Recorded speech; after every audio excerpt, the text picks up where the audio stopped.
السلام عليكم ورحمة الله وبركاته. ازيكم عاملين ايه؟ شايفين الجمال؟ عرفتوا هنعمل مع بعض ايه؟ هنعمل مع بعض النهاردة السجق البلدي الشرقي. هنعمله بايدينا وعجينة ممتازة جدا وعلى قد ايدينا وموجودة في البيت. صراحة ما صدقتش انها تطلع بالجمال ده، فعلا زي بتاع الجزار بالظبط، وحاجة مضمونة وفي البيت، وسجق بلدي بلحمة بلدي.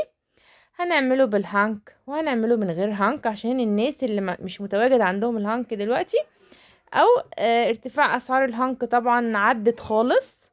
تمام. حاجة حلوة خالص وهتشرفك قدام اي حد. يلا ندخل على المقادير وطريقة التحضير. معانا هنا حوالي كيلو الا ربع من اللحمة الاحمر، وفيها نسبة دهن طبعا، السجق بيحب الدهن. ومعانا هنا حوالي للكيلو الا ربع ده هنحتاج عليها ربع كيلو من فول الصويا. فول الصويا ده حاجة حلوة خالص يا جماعة، مش هقول لكم على الطعم والجمال. طبعا ربع كيلو ده منقوع 10 دقايق بس ومتصفي لان هو زي الاسفنج. ومعايا قرنين فلفل احمر، هو طبعا محتاج فلفل احمر كتير بس ده المتواجد عندي. ومعايا بصلة مفرومة، بصلاية واحدة بس ومعصورة من المية بتاعتها. ومعايا توم، فصين توم. نيجي بقى للبهارات بتاعتنا الجامدة دي. معلقتين هرمية من النشا، هقول لكم لازمة النشا ايه دلوقتي، وبهارات السجق، وفلفل اسود وبابريكا وكزبرة وملح وسنة كمون وبصل وتوم بودرة. هي دي بهاراتنا، ودي المكونات بتاعتنا لعمل السجق البلدي بتاعنا. يلا بقى نجيب الكبة ونبدأ نسمغ الكلام ده كله. يعني ايه نسمغ؟ يعني نخلي كل المكونات عجينة واحدة. مهما عملتيها في ايدك مش هتكون يعني بدرجة الكب او المفرمة. كل حاجة يعني بصوا الفول الصويا حب هنا لا هيكون زي العجينة بالظبط، هيدخل مع اللحمة والبهارات والبصل. بصوا هتكون عجينة لينة وطرية خالص زي العجينة بالظبط. فول الصويا ده طبعا مش قادرة اقول لكم الفوائد بتاعته، خصوصا للسيدات. بيجدد هرمون الاستروجين عند السيدات. فوائده عظيمة جدا يعني علاوة على ان هو ايه بروتين نباتي عالي جدا. شايفين العجينة اهي زي ما قلت لكم كله اتسمغ في بعضه. شايفين الجمال؟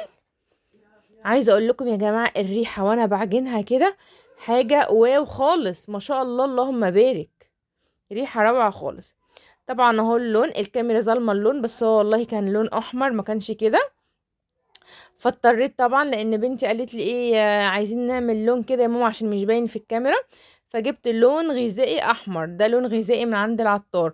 ممكن تحطي باودر، ممكن تحطي جل، بس يستحسن جل طبعا. هيندمج على طول. لكن البودر اهو زي ما انتوا شايفين قعدت اعجن فيه كتير اهو، ولا هيبان اي حاجة ولا ليه طعم ولا اي حاجة، هو بس ايه بيدي سنس كده. شايفين الجمال؟ نفضل نعجن نعجن كتير كده لغاية لما العجينة تندمج مع اللون. انا معرفش ليه عملت كده في الاخر، كان المفروض ان انا اعمل في الاول صراحة وهي في الكبة بيتفرم كله. بس بعد النتيجة والله كان ايه، هي الكاميرا ظلمة فعلا زي ما قلت لكم. يلا بقى ما تنسوش تعملوا لي اشتراك في القناة. اشتراك الكلمة الصغيرة دي الصغنونة خالص اللي هي تحت الفيديو مكتوب كلمة اشتراك. من فضلكم تدوسوا عليها عشان توصلكم كامل الوصفات. كل حاجة مظبوطة طالعة فيه، والريحة زي سجق البلدي بالظبط. نبدأ بقى نجيب القمع بتاعنا. عندك مفرمة مفيش مشكلة، انا عندي قمع جبته اهو. عشان ايه اقولك يعني ان انتي ما تقفيش على حاجة، قمع عادي خالص. وهبدأ البس فيه الهانك ده بالنسبة للسجق اللي بالهانك اهو.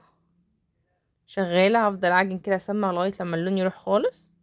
اهو جبت القمع بتاعي اهو زي ما انتوا شايفين، مش كبير على فكرة، صغير اهو. ومن تحت خالص اهو حطيت الهانك بلبسه.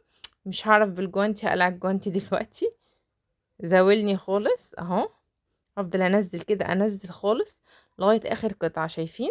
وابدأ بقى ايه اهو، شلت الجوانتي ما بدهش. هبدأ انزل بيه اهو. شايفين اهو بينزل زي السجق بالظبط، زي سجق الراجل بالظبط، وهيدينا نفس الشكل ونفس النتيجة. هايل. شايفين اهو؟ ممتاز.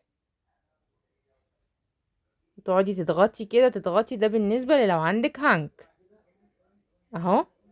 وعمل كمية لا بأس منها، دول وزنتهم بالظبط يا جماعة 3 كيلو ما ينقصوش جرام، كمية كبيرة جدا. واللحمة تقيلة طبعا. الكلام ده كله من ايه؟ من كيلو الا ربع لحمة عملناها. شوف النتيجة طلعت قد ايه. مكونات بسيطة جدا يعني مفيش اصلا، هي بس البهارات السجق وفول الصويا عشان تدينا نتيجة بره. شايفين الجمال؟ ما شاء الله. نيجي بقى نعمل اللي من غير هانك. جبنا كيس حلواني، ما عندكيش كيس حلواني هاتي كيس لبن عادي وتحطي فيه جامد كده وتترسيه، وتقطعي من تحت كده، تشيلي بالمقص. شفت من ناحية المثلث تعملي مثلث في كيس اللبن اهو، زي ما انا هعمل في كيس الحلواني. انا كان موجود عندي كيس حلواني اهو. هنبتدي نضغط قوي، نطلع الصباع بالمنظر ده ونقص بالمقص اهو. نضغط ونقص نضغط ونقص. سهلة خالص، مش هنوقفك على اي حاجة. طبعا انتوا لو تابعتوا وصفاتي كلها هتعرفوا ان انا ايه عندي بدايل كتير، مش هنقف على حاجة ان شاء الله. شايفين الجمال؟ شايفين الكمية اهو؟ ما شاء الله. شايفين سجق بلدي ده ولا لا؟ سجق الجزار ده ولا لا يا جماعة؟ شايفين اللون؟ ما شاء الله. حاجة حلوة خالص ولا الريحة؟ هتسوي ده بايه اللي هو من غير هنك؟ معلقة سمنة بلدي كده وتبدأي تحمريه وتسويه. تحطي عليه خضار، هتحطي عليه بصلة. هعمل لكم فيديو تاني لطريقة التحمير بتاعته. تمام. يلا بقى، ما تنسوش لو عجبكم الفيديو تعملوا لي لايك وشير وكومنت. واللي اول مرة يتابع قناتي على اليوتيوب يعمل لي اشتراك في القناة ويفعل زر الجرس علشان يوصلوا كل جديد. والى اللقاء في فيديوهات اخرى.